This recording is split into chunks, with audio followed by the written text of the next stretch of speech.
दुनिया चाँद पर पहुंच गई।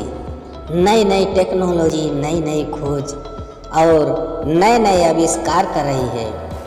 और हमारे समाज के लोग, हमारे देश के लोग गाय के गोबर और गोमूत्र पी रहे हैं। गोबर से गौरी गणेश बनाकर पूजते हैं।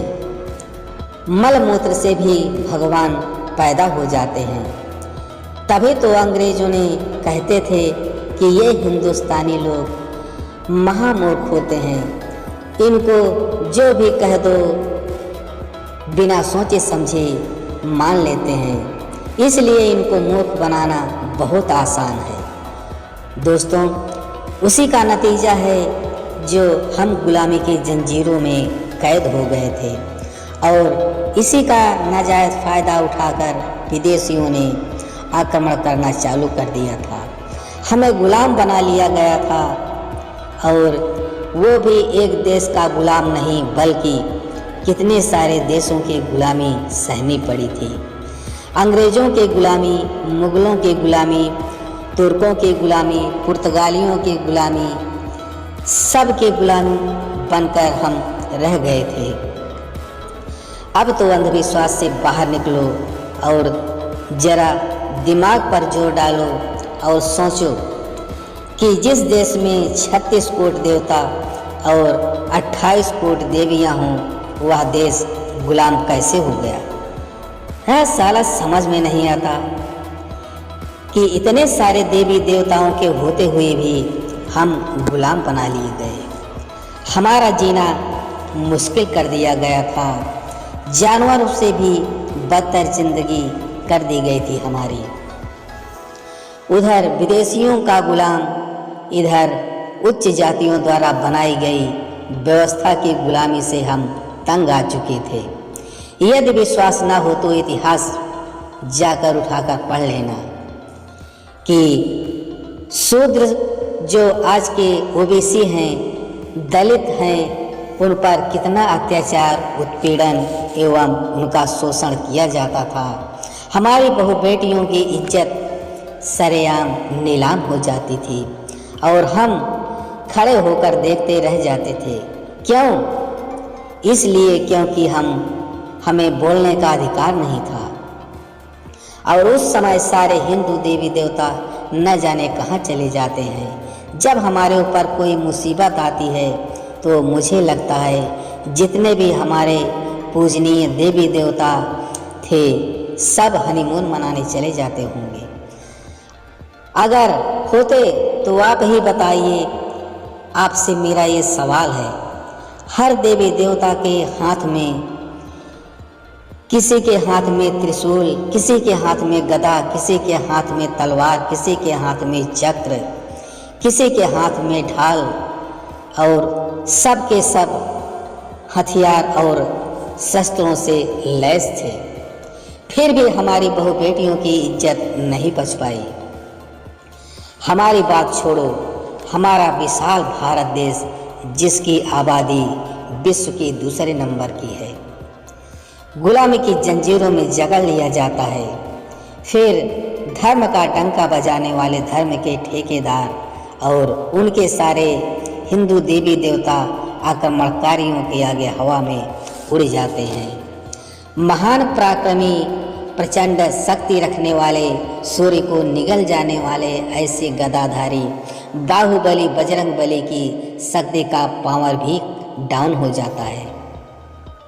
इतना ही नहीं,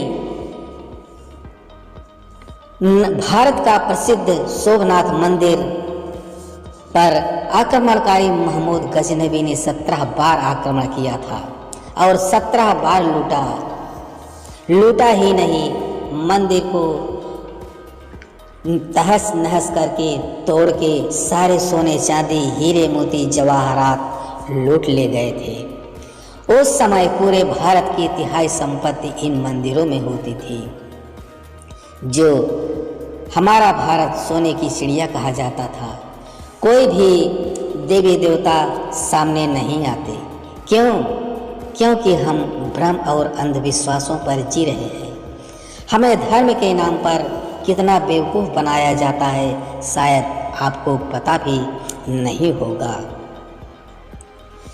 अपने स्वार्थ के लिए हमारे समाज को 6,743 जातियों में बांट दिया जाता है। इतना ही नहीं, एक एक जातियों में 7-7 उपजातियों का निर्माण कर दिया गया, अर्थात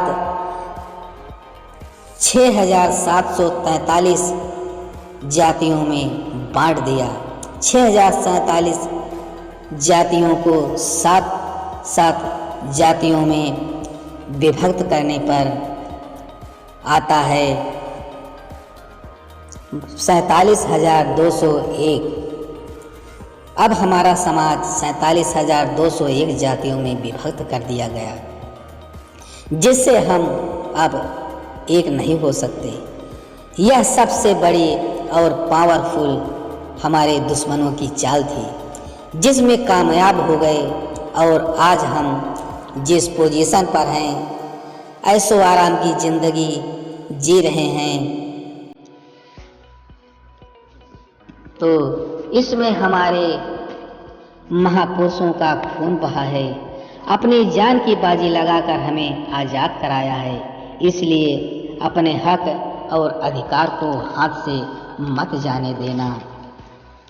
हमारे इसी अंधविश्वास और पाखंड को देखकर विदेशियों ने, विदेशों के बुद्धिमान और विद्वान रूस, फ्रांस, चाइना, जापान, अमेरिका, खासकर अंग्रेज हमारे ऊपर हंसते थे कि ये पागल हिंदुस्तानियों को इतना भी ज्ञान नहीं है कि इन सारे ग्रंथों और शास्त्रों को इन पाखंडियों द्वारा